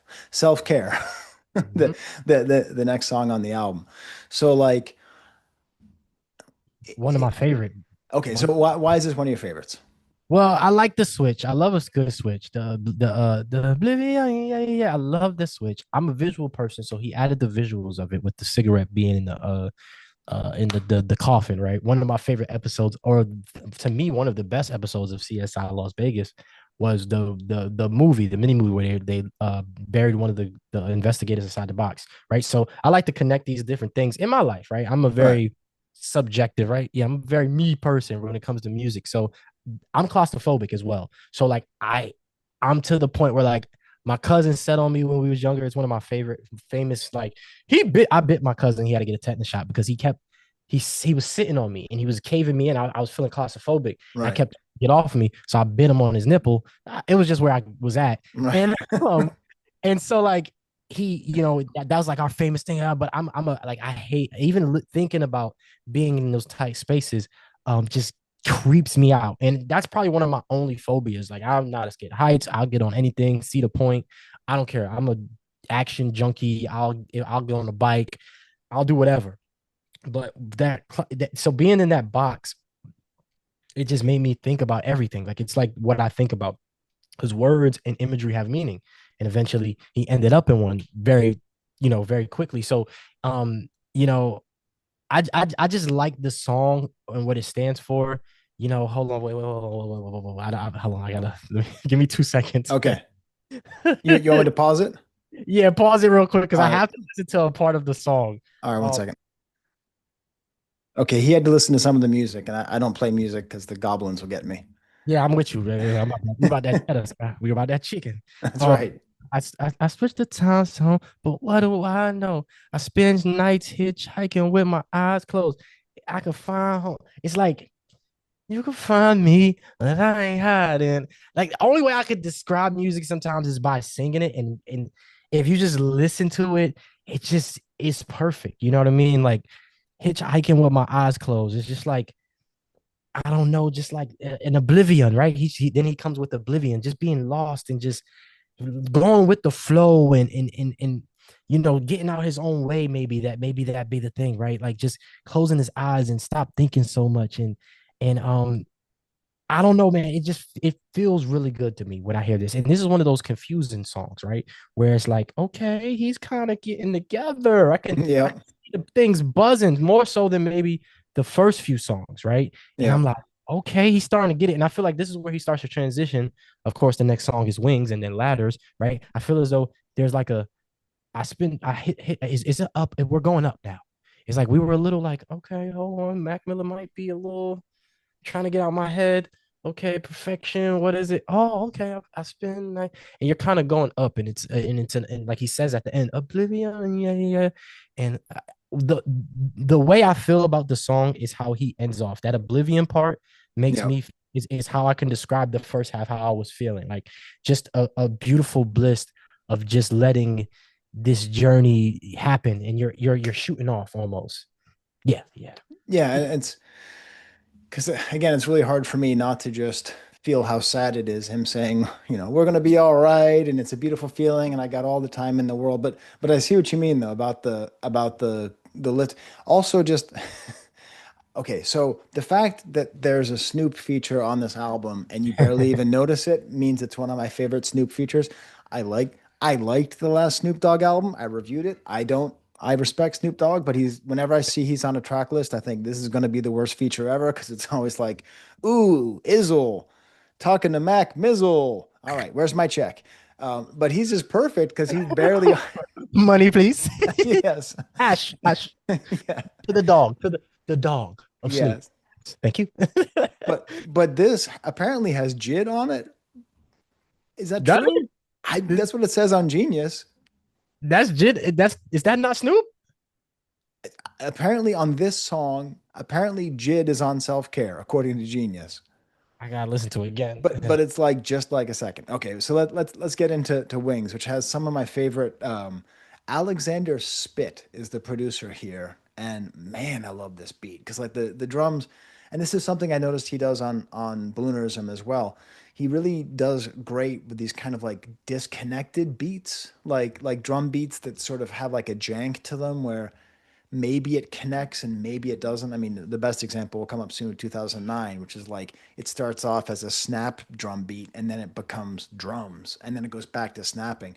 So yeah, I This love one the sounds like a car, like a yeah, the yeah, it sounds like a jalopy trying to get going or like maybe sputting out. I can yeah, hear yeah. these and it's like tick, tick, it's like up and like it's like a you jerking back and yeah, it's weird, but he kills it. Wings. These are my wings. Like I this is Phil. These are feels. This is Yeah. like, all right, self-care, and it's like, oh, wings. And like this is where I kind of say, like, because it starts climbing. Obviously, wings make you fly, then ladders is the next song. So I feel as though like, okay, like we're flying now. Now we're in the this is the album. Like this is the the bulk. This is the purpose of the album right here. Wings, I mean, these are my wings. Like it's simple. Like this is my jam. This is my feeling. This is who I am. This is what I'm doing. This is how I get out of my head. This is how I travel. This is how I get away. That's how I took this song Right. specifically. It feels like every time that we say he's rapping about music and that's how he gets out of his head, it's like he could also be rapping about drugs, and that's how he's getting out of his head. So it's always sort of like the jet fuel is music, the jet fuel is Oxy, you know, the jet fuel is Ariana Grande is the chick from the Nickelodeon show. You know, like yeah, okay, so then how do you see Wings and Ladders going together? So it's this like rising theme you're saying? I'm saying it's like a rising thing to where like he he puts on his wings to get to the now we got to find a way. No matter now we got to find a way, no matter how many miles it takes. And like you said, it could be either him trying to figure out his problems, drugs, or it could be to the world. Sometimes we got to find a way, no matter how it feels so good right now, but it all comes falling down when the night. So maybe that's the when the drugs wear off, or maybe when things get thick in the world, everybody's cool until it gets crazy. So I don't know. Ladders and Wings are like Ladders is one of my favorite songs to just get me up and going. Like if I'm feeling like somehow we got it when I'm cleaning the house, or the beat ain't coming like me, hold up. You know what I mean? It's just like Yeah, I got above and beyond space shuttle, like mess till we wake up. This is I don't know, like you said, this is funky, this is poppy, and I just feel like he's up. I feel like he's high right now. I, yeah, I, I try not to think about the drug aspect of I it. know. It's so there. I'd be trying to like, maybe it's a girl. Maybe he got a sneaker fetish. It's like, no, Devontae, no D, no D money. It's drugs. Well, It, but I mean it's just it's a real shame, right? Because it's like it doesn't have to be, but it probably is. And maybe it wouldn't be, maybe he would have figured his stuff out. Maybe he would have got off it. Maybe now it'd be a different time. So then he kind of goes into a different area then with Small Worlds. I mean, still kind of funky, cool guitar and great, more dusty drums, more jazzy. So much great guitar on this album. Instrumentation. I'm very much you. If you have live instrumentation at your event, I don't care Oh. what you say. If you can get to the beat and kind of like do a little bit, I love it because I grew up in the church, so I love live instrumentation. When rappers started doing that more, I loved it. When that became like a thing in the Yeah. last maybe 10 years. Oh, and this, yeah, it's a small world till I ain't. You know what I mean? It's Yeah. dum dum dum dum. And dang it, yeah, another good song. Let me just ask you this: was there something stopping you from getting into Mac Miller, or was it just because he's white and you're like, Um, he's a middle class suburban white kid? I don't want to listen. This ain't hip hop. He's like, get this out. Right? my Are you? life experience and his life experience are too similar. No, so like I I just like because I really was not checking for any new music in And between why two. is that? Why was that? If you don't So mind me it was asking. just because like when I hit my middle 20s, you have this thing that I call mid 20s music death, where you're just like music used to be better, and then I started having kids, and I was getting my doctorate, and I was super busy, and then I started a job, and it was all like that. So like I just kind of like let music leave my life, which is weird because like music was the driving force of my life for the first 25 years that I was alive. I was in a band, I listened to music all the time. So when I hit 40, I was like, I need to reconnect to music. Like it's very, very important to me. And it has been. It was like this thing was missing because I just, listened to podcasts instead of music. So then I forced myself to start the channel as a way to get into music. So Mac Miller died a day before I started my channel. So like I was just vaguely aware of him. I mean that's why like I don't really know J. Cole that well, you know. I mean Yeah. I revisited the Forest Drive thing because he did the re-release, and that was a good excuse. But there's kind of this the exceptions were like whatever Kanye did, I was into, and then because Kendrick opened up for Kanye, I got into Kendrick before the Yeezus tour. So like I was in I, Toronto. yeah, yeah, in Toronto. So I was pretty lucky. I was pretty lucky because it was like I'm just gonna throw a dart and get into Kendrick and Kanye. And like as far as like because of Kanye, I was able to actually stay up with a lot of stuff that was happening because he was always working with whoever was hot. And I wasn't like a casual Kanye listener. I listened to, have you ever seen my Yeezus edits that I did for my kids? Mm-mm. Okay, so especially if you have white kids, rap music can be very difficult because I don't mind the swears, but I don't want my kids accidentally throwing out N-words, you know? So there was no edited version of Yeezus, and they were really into Harry Potter at the time. So I made remixes of Yeezus on GarageBand where I substituted all the swears with Harry Potter quotes. So I am a god became I am an Aragog. Uh, My wife, my wife is going to love this part of this video. okay, good. My mom might find this video and be like, "You was talking about Harry Potter." They love it. I like it too. We played the video game. That was kind of like me and my wife's way to kind of blend it in. But yeah, my wife loves it. My mom read the book in like 3 days back in the days when like she was like a single mom doing all this stuff, and she was like reading Goblet of Fire in 3 days. I'm like, huh, how'd you do that? It was just you and me and my brother. But that's Yeah, so I'll have to send you that's the dope. link sometime. That is super dope. You see, there's that broke Dobby come by the store, and then there's that rich Dobby that's come by some more. Anyways, I had a whole style for it. Um, I don't. Why were we even talking about that? I don't know anymore. It don't matter, Sky. It don't matter. They gotta see this. This is hilarious. You probably already saw it, but that's Yeah. hilarious. You got Yep. a Rich Dobby. Oh my god. Oh, they see a Rich Dobby at the floor. They gonna come and kill King Kong. Oh man, my leather black chaps on or something like that. Yeah. Oh man, great. So That's funny. That's Sky. You're dope, man. I just want to tell you that again. well, thank you, Rude. But yeah, but that's why I wasn't really into Mac Miller. So I've only had a chance to get into him with the posthumous releases, and now just I was like, I just wanted a reason to revisit his music. And so when you said that, I'm like, well, I get to work with Reed, and I get to figure this out. Yeah. So so How yeah. you feeling the album by this time? Like, how are you feeling about around this small world part? Because it's kind of taking you in different Yeah, directions. no, I mean, I think I really finally got Mac Miller with this listen.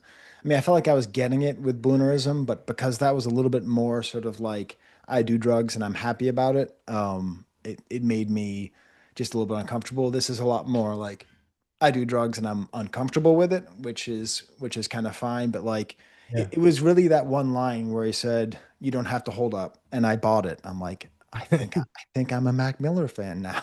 Yeah, So. yeah, yeah. Motherfucker, hold up. Yeah. Yeah. This next song, I know we're going into it. Small Worlds, I think is awesome. It's a small, I think the cadence is there, but this Conversations is one of my favorite songs Yeah. because Conversations Part One, because that's my motto with hip hop in general, with just my channel. It's just a conversation. You Yep. know, to me, of course, there's a little bit more nuances in this song, but for me, that's what I took out of it. It's like, yo, it's everything is just a conversation. And Pusha says this at the end of one of his songs. I forget the end of it. And he's like, man, it's just conversation. It's Yeah. for me, this whole thing, whether you like Mac Miller or not, it's a conversation. You tell me why you're not liking it. I tell you why I'm loving it. And we ain't on the same page. We don't speak the same language. This is syndication. You know what I mean? Cation. Like, Yeah. I've I've dealt with this. I've been with this album for a long time. I'm surprised I don't. Well, I got the shoes and the other Yeah. vinyl. I'm surprised I don't have this vinyl. I've had it in my like his shop multiple times to like buy it, but it's just I haven't bought it. They did the 5th year anniversary for like $100. I was like, ah, it's a little too expensive, but this is my favorite. Besides 2009, this is one of my favorite quotable. Like I always come back to this. Like, yo, we're just having conversations, guy. You know what I mean? Like Yeah. it ain't that serious. I don't like Alfredo too. That's cool. That's fine. That don't mean I don't like I like Doom, but I don't like Doom as much as that everybody else like Doom. I could point out lines that you probably didn't hear, Yeah. right? Because I'm listening for something different than you are, but doesn't mean I'm wrong or I'm right. Hey, this is conversation, man. In I don't know. It's just this song just shows me the versatility of this album and him. It's just like this is just like what? Why was this on here? Why? You know what I mean? Like Yeah. in the It sort of goes the furthest out for like me accepting him as a white rapper for just how sort of extra he is in all of his pronunciation. And I know the irony of a white guy saying I can't handle a white rapper. I understand the irony of that. It's just can be it's still cringy. what's It that? can be cringy. I can Yeah, understand. it can be great. It's more like because I can identify with him in that way that it's sort of like I would be really uncomfortable thinking that I could say, we ain't on the same shit, no way, language, like occasion, like, oh Oh, my God, he's really right. going out there. He nails it. He nails it, but it's like no one wins a gold medal by doing easy jumps, right? So he hits a really hard jump and shit's so spacious. I'm like, oh my God, how is he pulling it off? It's different. This is probably the most, yeah, I think this is the most out there. Like, why is this? But either we don't speak distance indication. It, I like it. For me, of course, I like I always say, I pull out one thing. Hey, it's just yo, we don't speak the same language, man. It's cool, like this is just a conversation, brother. Yeah. I like it. And then the next song is maybe the one I have the most trouble with. Dunno, because My it's least very favorite. it's very clearly the most about Ariana Grande, but it's the saddest because he says, "You was coughing when you hit my weed, but I've never seen you feel Oh, that wait, free." yeah, wait. So it's Yeah, like I couldn't really get with The Weeknd because so much of his music was, I mean, I really like him now, but like so much of his music was about initiations, like basically convincing young women to do enter a life of drugs. addiction. Yeah. And it's just like, man, I'm not, I don't like that. I don't, that bums me out, you know? Like, I don't know. Maybe it's just my environment, but I don't hear when I hear Abel Tesfaye. I yeah. don't hear the drug stuff. I hear it now, but Yeah. when I was younger, I don't know what it was. I like the love making aspect of it. I felt Yeah. like it. Like, I didn't even know Wicked Games was about a stripper until I got older. And I'm like, oh yeah, he is talking about a stripper. Like yeah, I don't. For me, I don't know. Maybe I hear the intention more than what it really is saying. Sometimes Yeah. maybe I hear like, okay, he's trying to trick me, and I hear the trick more than I hear it. And then as I get older, I go back and I listen to it. So I don't know. I didn't really get that with Weekend. I got more like if it was him or Arbery, like I feel as though he spoke he liked women a little bit more, right? And it was more women music. And then you get older, you're like, oh man, he really misogynistic. He really like, Yeah. what I mean? Like, oh wow, I can't believe I like this. But with this song, um, you were But caught when you hit my weed. Oh but wow, but but the reason making me why think, You're making me think because I but don't the know. reason that it bums me out is that he says, "I've never seen you feel that free."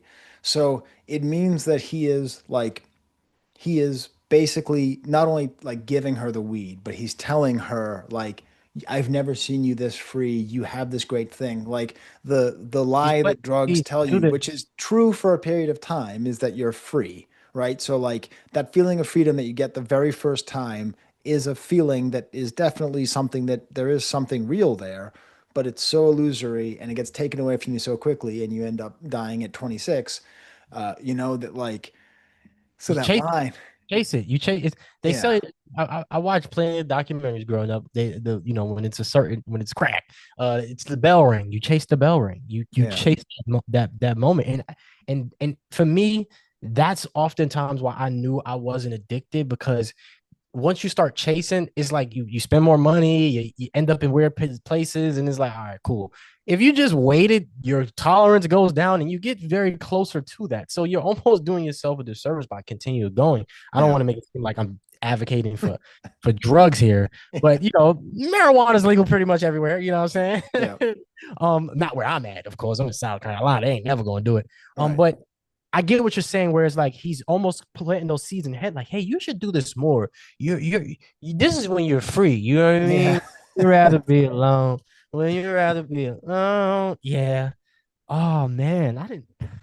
But This it's is all, a sad song. I don't really like it. It's my least favorite. yeah. But that part, you were coughing, but I never seen you felt that free. I love his voice.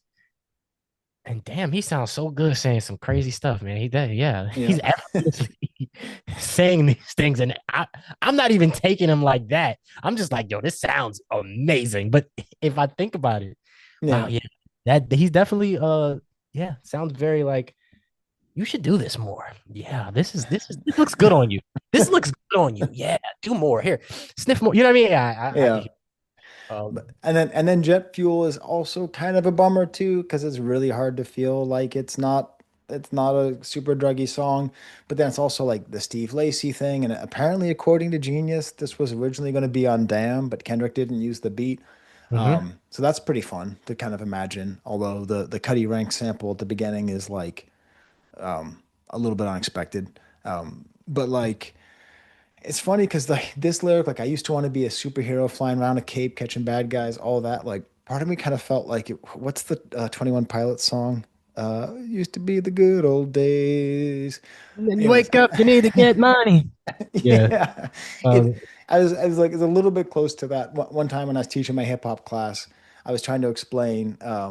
I just sort of went on a random thing about why Ty Dolla Sign was good, and I was like, because nobody is able to sing just as good as they can rap, right? And I was like, what about 21 Pilots? I'm like, I don't have time to start. I don't have time to start. I'm just gonna say that's good point and move on there. Uh, I like 21. I like oh, me too. what's the other one? The all right is a demon, take it slow. Yeah, I Oh like that. yeah, I come from that Linkin Park era though. So like before Jay-Z got with them, like I come from that good Charlotte Linkin Park era. I talked about this on the channel a lot. To where like I guess like they're the joke on like black Twitter or black hip hop was like white folk need to get back to making music like this. You get what I'm saying? I like that, and I like that old, Green Day, Good Charlotte, Lincoln, like, and I like the link. I like crawling in my. I like all of that, man. That was good stuff. So when I heard 21, they felt very Linkin Park where they were doing rock, but then a rapper would come on and kind of like MC it a little bit, but it was yeah. more that yeah, I liked them. I like that. But I get what you're saying as far as like it felt like and I'm a big Spider-Man fan. Yep. Big and I'm a big superhero guy. My wife always like, when are we gonna watch a movie in the movie theaters that's not a superhero action movie? And I'm like, never. They don't make them, first of all. Never. They only make Marvel movies because that's anything anybody wants to watch. No, but I understand that, and I feel like that's a part of my dream world where I kind of connect with Mac, where a lot of us '90s kids that grew up with like we're our thing was we're the old evil people are gonna die and we're gonna take over and change the world, and it's like Yeah. we're now in our 20s at the time, right? And we're in our 30s, and it's getting worse. And it's almost like we're getting worse. And we're like, oh my goodness. So oftentimes I jump back into my in my and even in my content, I always try to put like little gems to me. Sometimes I get pigeonholed into not doing content because it's not about anything. It's not about a bigger message. Justin says this, the micro with the macro. I love to do that. So oftentimes, that's why I have these superhero things for me. It's not like, oh, I love comic books every day, all day. No, I love what it stands for. And I love the character and the idea and the concepts of like, if we have a superpower, let's use it to change the world. So I like that part, even though it's kind of like, yeah, it could be corny, but that was always my goal. Like the reason why I wanted a camera. So if you don't know, Scott, I was born in the shelter, in the EAU in New York City. My mom was very young. She had my brother, and she had to get an apartment. Then we went back in like fifth grade. I talk about this on my channel a lot. It's a very traumatic experience, but the Yeah. one thing that I did have was music, right? That was the one thing that I did have. It was music. But the first time I wanted to get a camera was because I wanted to save the neighborhood. I wanted to become a private investigator, and I looked in this magazine, and it was like a $1,500 camera. We're in the shelter. We can't afford that, right? Right. I didn't care. But I was like, I want this right here because I want to go take pictures. I want to become a detective and I want to save the neighborhood.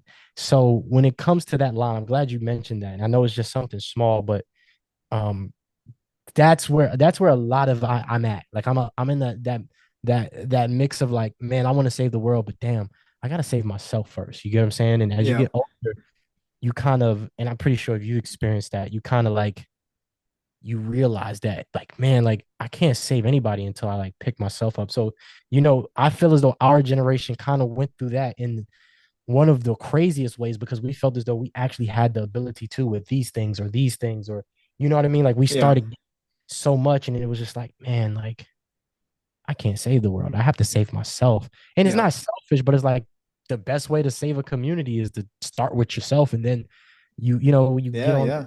get on the plane, put your mask on first, and Yeah. then worry about your homie or your friend or your loved one. And so I'm glad you put out that one little part of like I used to want to be this thing. And a part of me doing my content is too. And then of course you find yourself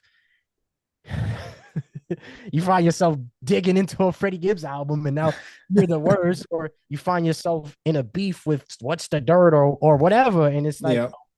hold on, let me get back to center. And so yeah, I don't know. I talked a long time, but yeah.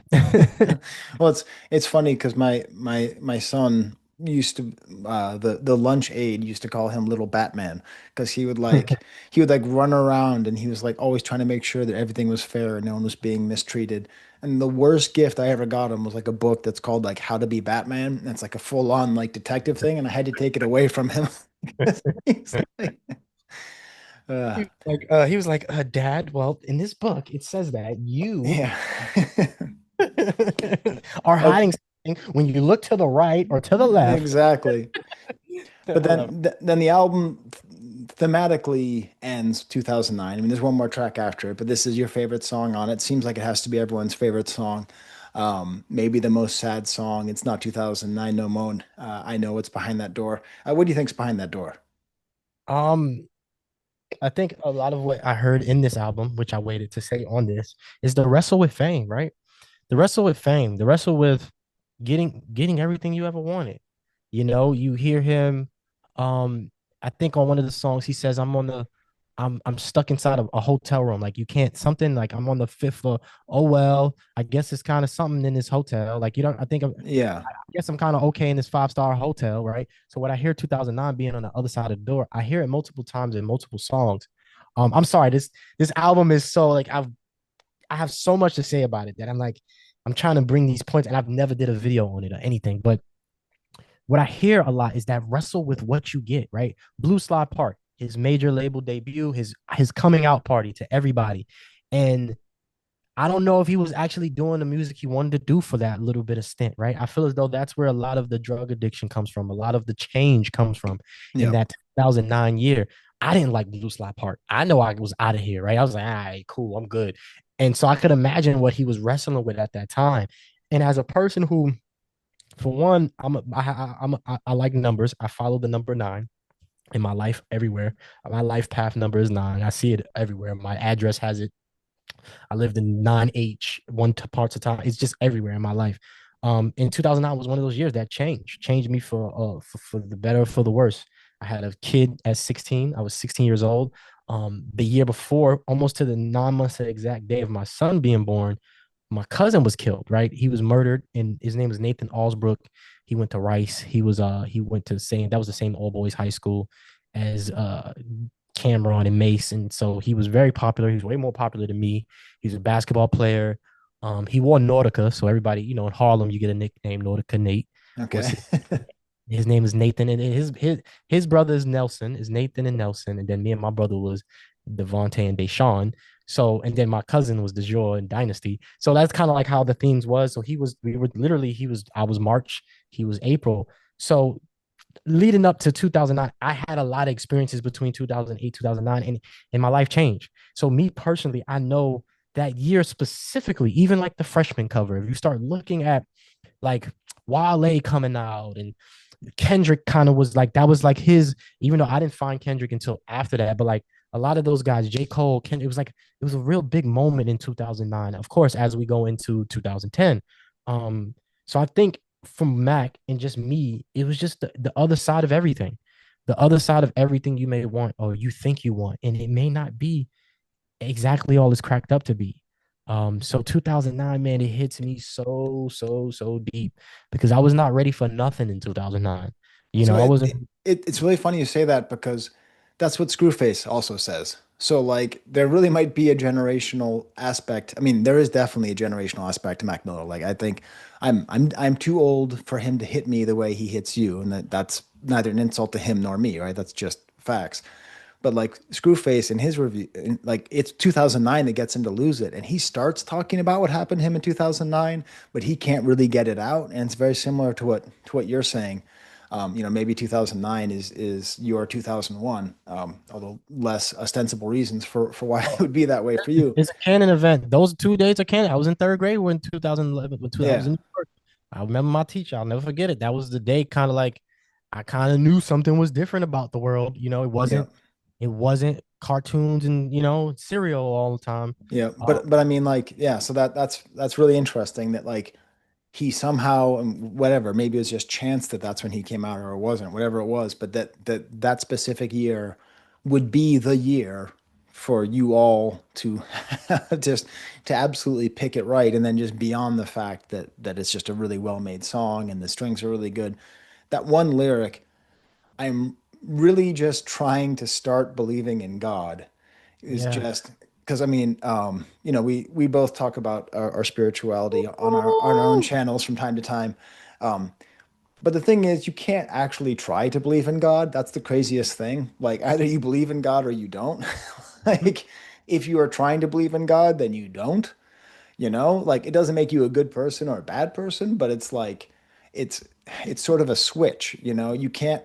You know what I mean? Yeah, Like it's a concept. God, it's not like it's a yeah, it's almost an oxymoron. I'm trying to start believing in God. It's like that's what we're all trying to do, really. At the end of yeah, like every day, your faith is going to be questioned, and whatever it is you may believe in, whatever you may be believing in is always going to be questioned. But he said, but really, I'm just trying to start believing in God, and it's like that's why I say the swimming, right? Swimming in circles around what it is. What is it? What is the question?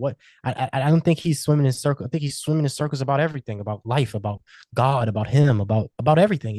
It's constantly questioning, constantly trying to look outside of this thing here and believe in a higher power, believe in a higher purpose, believe in yourself. I think that's a real big thing is, I'm a very component of you were made in the image. You're an extension of, and you should try to move as. You will never be perfect. You will never be, but you try. And I hear that with Mac where he's trying, man. Like he's almost, I feel like he's almost there.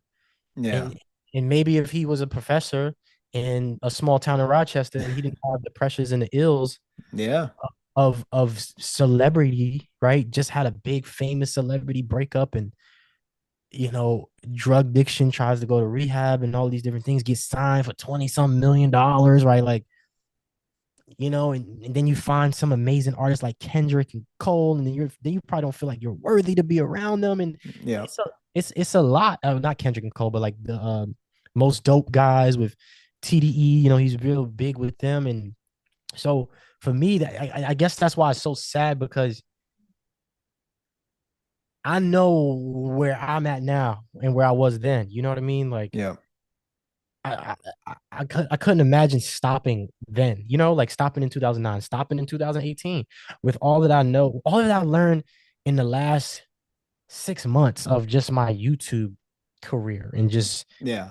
life. So and that's the thing is like, man, he sounded like he was just figuring it out. And I think that's what he was wrestling with. I think that's the thing he was swimming around, life that yeah, you get what you want, but do you really want this? Yeah. Is that really what's behind the door? And you get all this money to buy a lot of ugly. Um, He said we do a lot of things just to feel a lot of ugly. You know what I'm yeah. saying? And It, then the last song, so I couldn't help it but on Genius to read that the last tweet he ever sent out was about this song, and that he told John Bryan, who of course Kanye found for late registration, told John Bryan to play the Ascension into Heaven, and he nailed it. That was like the last thing he told the entire world, was that the last song on his last album was an Ascension to Heaven. That is weird. That is not a meaningless thing. So it's funny that it doesn't end on 2009, but it makes sense if he conceives of this song as an ascension into heaven, which then I don't think he thought he was going to die, right? But eh, it makes it seem like maybe he did. Nine lives never die. I'm still getting high. Never mind. Did I mention I'm fine? Yeah, that's a lot of that swimming so it around. goes. So it goes. Yeah. Yeah, It is just keep, and I think that's life. I looked at like the older people in my life, and you can start to see them like before they go, like they start seeing like life. My wife's grandfather, he was 98, first generation born in America, and you can just see like he was understanding things. Her other grandfather is in that phase now to where he's such a nice, softer, older man, right? And he's just Yeah. like, you can see that he realizes a lot of the questions that he was wrestling with was just him in his own way, right? And I think that's all we're doing. We're all circling and wrestling around life. Like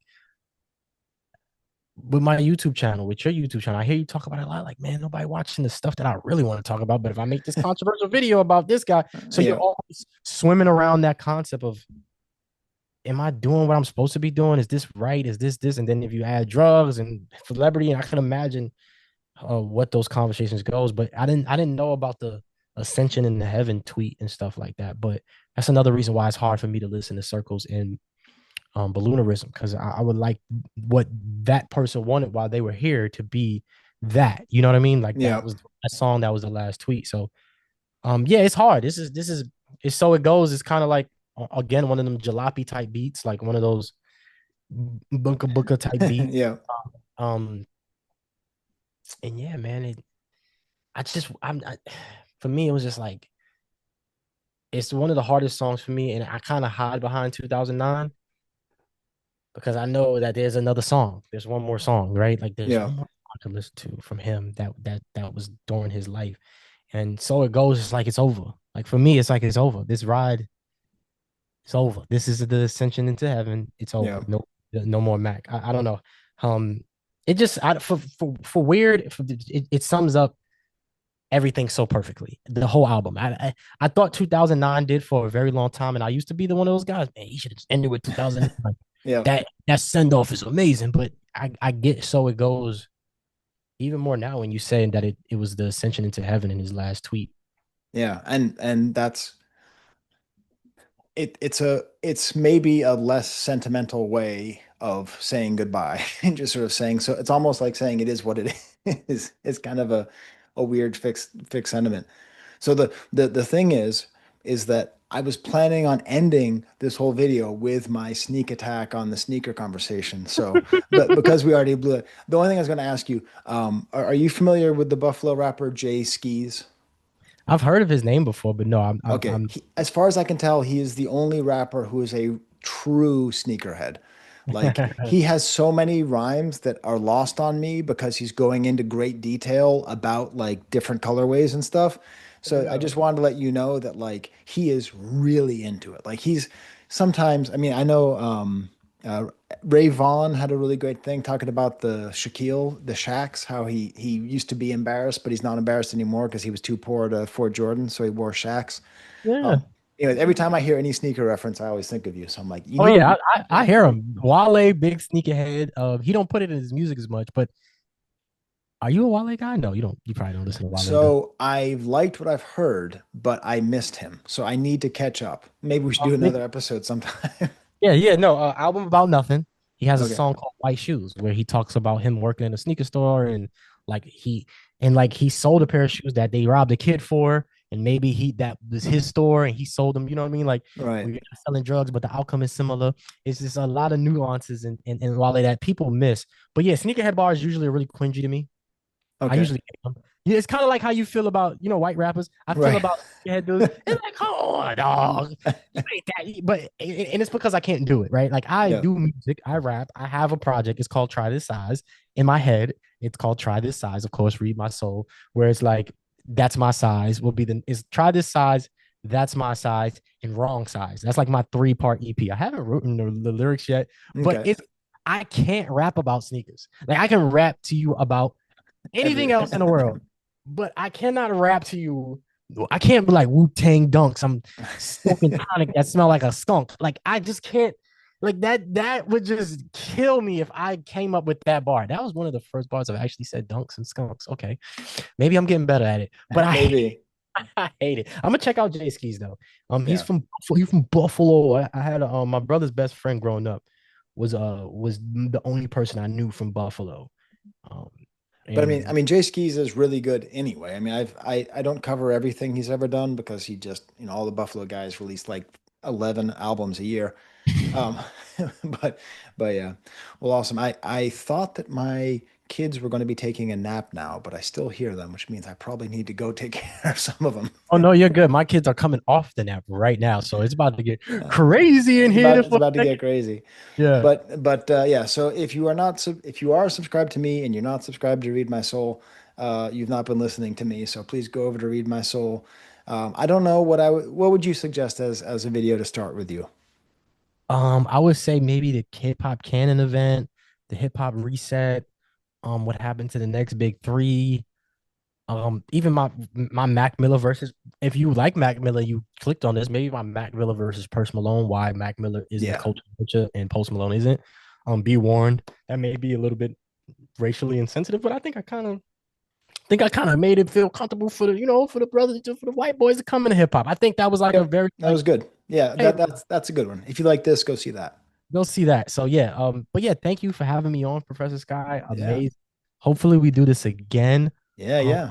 I really appreciate you being in this space, and I appreciate guys like you for legitimizing hip hop, right? It's not just some fad, it's not just C-rap. It's actually something that could be in a school, that can be professed, that can be broken down into something deeper than just misogyny and violence, right? Yeah. That's usually the go-to for even for anybody. That's not just mutually exclusive to just like Fox News type people. Yeah. That a lot of people think that. So I wanted to tell you that regardless of where I go in my career, I appreciate this. This is everything to me.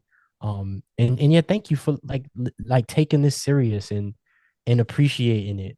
Be easy on yourself. That's the only thing I'm gonna say. Be easy on Okay. yourself. Well, I'll say that back. I'll say that back to you. So, yeah, awesome. Well, good. Well, then I will hit stop on the recording. And then I won't hang up on you because we'll debrief. But I'll just do the where's the microphone? The camera should be right.